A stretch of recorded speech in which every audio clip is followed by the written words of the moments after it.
Buenos días, Iglesia. En esta mañana vamos a estar aprendiendo sobre las buenas noticias de parte de Jesús que encontramos en el capítulo 2 del Evangelio de Marcos.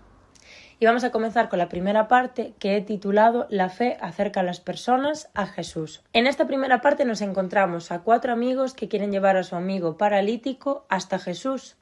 Y a la vez vemos que estos 4 amigos, a pesar de las dificultades y de los obstáculos con los que se encuentran, perseveran y buscan la manera de llevar a su amigo a los pies del Señor. Y diréis, ¿qué dificultades había en ese momento? Pues se nos dice en el versículo 2, donde nos dicen que la casa en donde se hospedaba Jesús estaba tan llena de visitas que no había lugar ni siquiera frente a la puerta. Y en el versículo 4 nos dice, como no podían llevarlo hasta Jesús, al paralítico, debido a la multitud, abrieron un agujero en el techo encima de donde estaba Jesús, luego bajaron al hombre en la camilla justo delante de Jesús. También podemos ver que estos 4 amigos eran unos amigos muy atrevidos, pues rompieron el techo de una casa que ni siquiera era suya. Pero lo más sorprendente es lo que se nos dice en el versículo 5, que dice así: al ver la fe de ellos, Jesús le dijo al paralítico: Hijo mío, tus pecados son perdonados. Todo el mundo se esperaba que hubiera una sanación física en un primer lugar, pero Jesús fue más allá. Jesús realizó una sanación espiritual a ese paralítico, una limpieza del pecado de esa persona y un reencuentro de esa persona con el Señor. Y todo fue al ver la fe de ellos, al ver la fe de ellos, esos 4 amigos. En el capítulo no se nos menciona cuánto tiempo llevaba enfermo este paralítico, pero lo que sí sabemos es que si no hubiera sido por esos 4 amigos, si ellos no hubieran llevado a ese paralítico a los pies de Jesús, el paralítico por sus propios medios no hubiera podido llegar al Señor. Dios nos usa para que otros puedan acercarse a Él.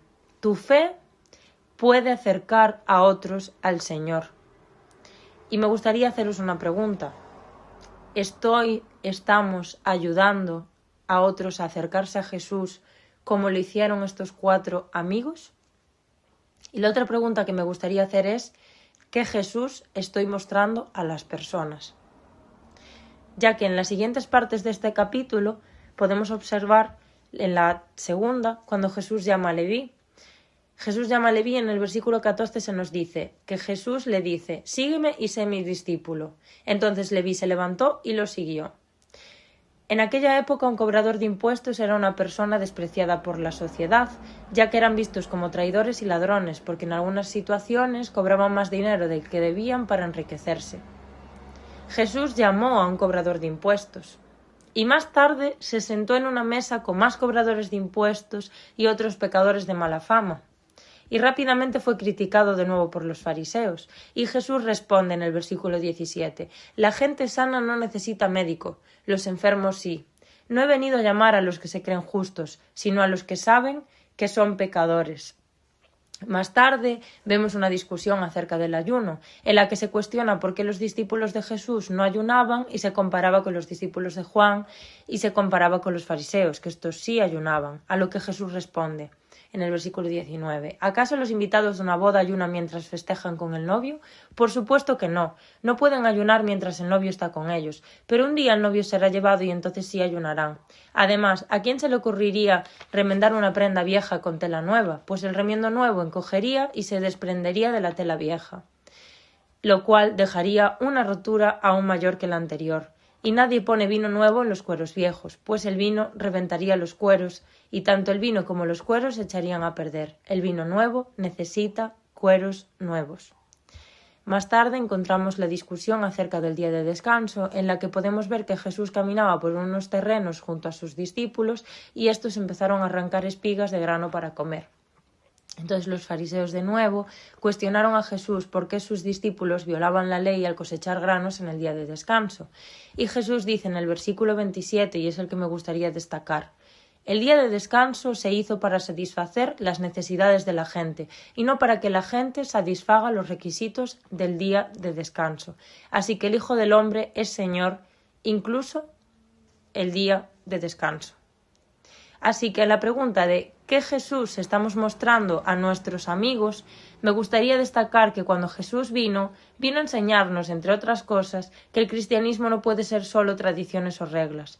Jesús nos enseña que necesitamos ser esas odres nuevas, flexibles, receptivas y estar atentas a lo que Dios hace en nuestras vidas.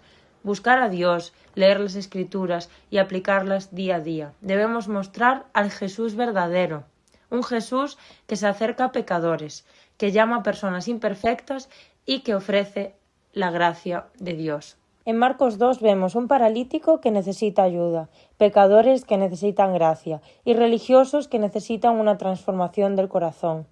La buena noticia de parte de Jesús es que Él vino precisamente por personas así. Iglesia, en esta mañana os animo a que penséis en aquellas personas que quizás todavía no conocen al Señor, aquellas personas que están alejadas, y os animo a que rompáis el techo por ellas, porque vuestra fe puede hacer que otros conozcan al Señor. Mostremos a un Jesús verdadero, un Jesús realmente preocupado por relacionarse con nosotros. Os bendigo en esta mañana, Iglesia.